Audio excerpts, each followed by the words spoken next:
Assalamu alaikum. Peace to you all. My name is Saba Ahmed. I'm a law student at American University. I am here to ask you a simple question. I know that we portray Islam and all Muslims as bad, but there's 1.8 billion Muslim followers of Islam. We have 8 million plus Muslim Americans in this country, and I don't see them represented here. But my question is, how can we fight an ideological war with weapons? How can we ever end this war? The jihadist ideology that you talk about, it's an ideology. How can you ever win this thing if you don't address it ideologically? Great question. I am so glad you're here, and I am so glad you brought that up because it gives us an opportunity to answer. What I find so amazing is since the beginning of this panel, which we are here about Benghazi attack against our people, not one person mentioned Muslims. We are here against Islam, or we're launching war against Muslims. We are here to discuss how 4 Americans died and what our government is doing.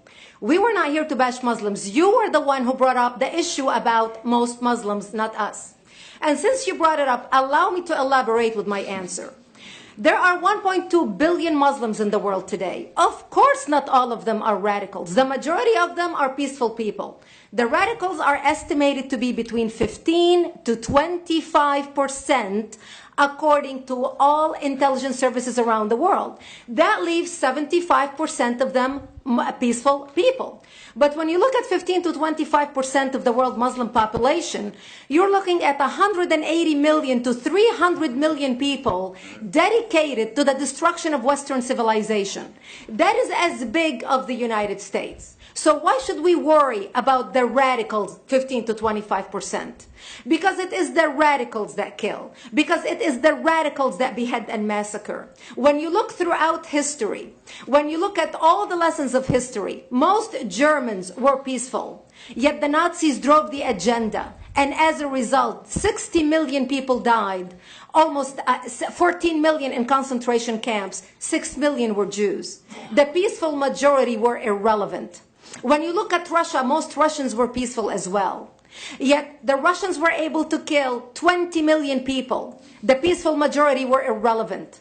When you look at China, for example, most Chinese were peaceful as well. Yet the Chinese were able to kill 70 million people. The peaceful majority were irrelevant. When you look at Japan prior to World War II, most Japanese were peaceful as well. Yet Japan was able to butcher its way across Southeast Asia, killing 12 million people, mostly killed with bayonets and shovels. The peaceful majority were irrelevant. On September 11th in the United States, we had 2.3 million Arab Muslims living in the United States. It took 19 hijackers, 19 radicals to bring America down to its knees, destroy the World Trade Center, attack the Pentagon, and kill almost 3,000 Americans that day. The peaceful majority were irrelevant. So for all our powers of reasons and us talking about moderate and peaceful Muslims, I'm glad you're here. But where are the others speaking out? And since you are the only Muslim representative,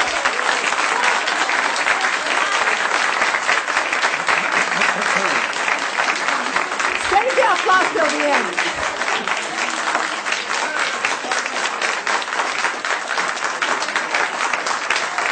Thank you. Thank you. And since you're the only Muslim representative in here, you took the limelight instead of speaking about why our government, and I assume, are you an American?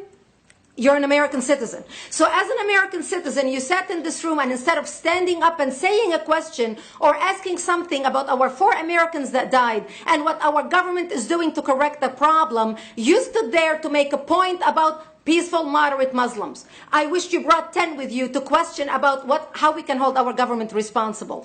It is time we take political correctness and throw it in the garbage where it belongs and start calling it fair.